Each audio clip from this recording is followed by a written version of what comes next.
Hello বন্ধুরা, এই যে আজকে আবার নতুন রেসিপি নিয়ে চলে এসেছি।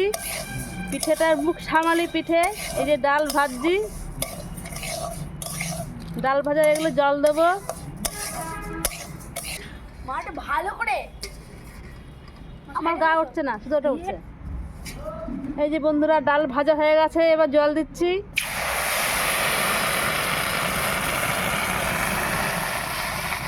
আগের থেকে জল গরম করা ছিল, সেটাই ঢেলে দিলাম। ডালটা এবার সিদ্ধ হবে, সিদ্ধ হওয়ার পরে চালের গুঁড়ি দিয়ে এর একটা ডো বানাতে হবে। যে বন্ধুরা, ডাল সিদ্ধ হয়ে গেছে, পরিমাণ মতো লবণ দিচ্ছি।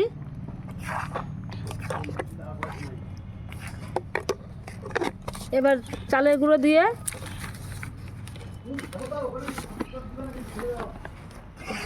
চালের গুঁড়োটা পরিমাণ মতো যাবে তো? হ্যাঁ, এই পরিমাণ মতন চালের গুঁড়ো। এখানে আমি 1 কিলো ডাল নিয়েছি, যতটুকু চালের গুঁড়ো লাগবে ততটুকু দেবেন আপনারা।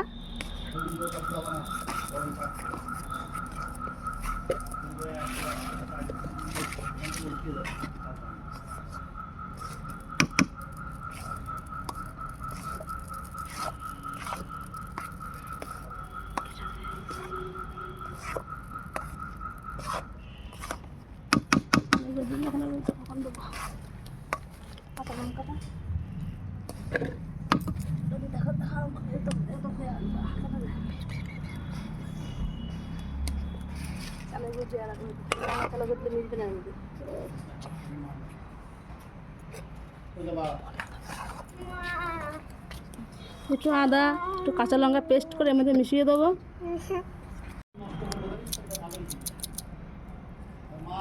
তো বন্ধুরা, আদা আর লঙ্কার যে পেস্টটা ছিল সেটা এর মধ্যে দিয়ে মিশিয়ে নিচ্ছে এখন ভালো করে।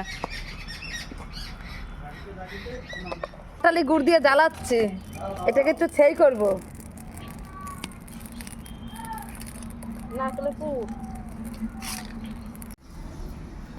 তো বন্ধুরা, আমাদের সেই পুলি পিঠের জন্য রেডি করা হচ্ছে। সেই নারকেল কোড়াটা হয়েছিল, সেই কোড়া দিয়ে আর গুড় দিয়ে সেই পুরটা বানানো হয়েছিল, এখন সেটা কমপ্লিট করা হচ্ছে। সেই পুলি পিঠেটা বানানো হচ্ছে।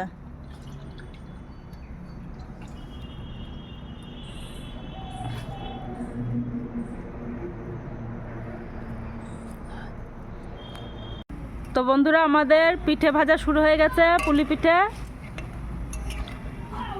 দাও ভাজছেটাকে, আমাদের মেয়ে।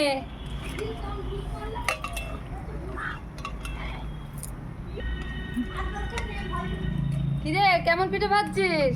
ভালো। এই যে বন্ধুরা, আমাদের এই যে পুলি পিঠে ভাজা শেষ হলো।